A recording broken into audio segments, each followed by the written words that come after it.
The regulation Fair Disclosure issued in 2000 requires firms to disclose any significant information simultaneously to all market participants.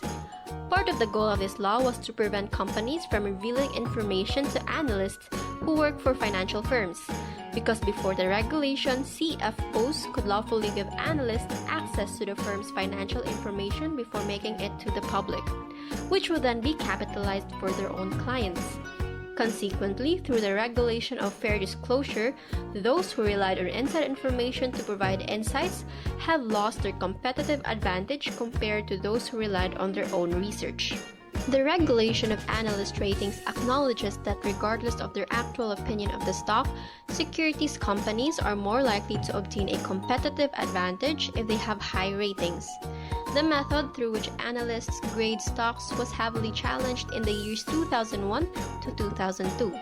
Since companies are more likely to hire analysts who give their stocks a high rating, the analysts were under pressure to exaggerate the stock's ratings, which led to the investors being misled into making bad investments. In conjunction, the SEC established additional regulations in 2002 in an effort to prevent the apparent conflict of interest, including: Number 1, for the first 40 days following an IPO, analysts at a securities company are prohibited from promoting the stock.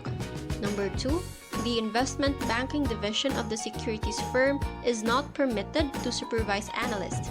And number 3, any recent investment banking activity given by the securities firm that awarded that rating must be disclosed in the analyst rating.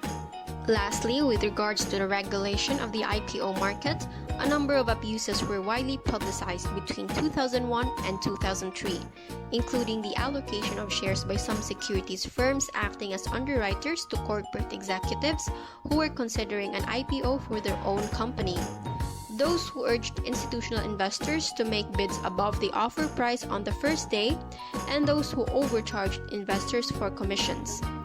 Therefore, the SEC examined situations in which such abuses happened, adopted rules to prevent such abuses from happening in the future, and penalized several securities firms.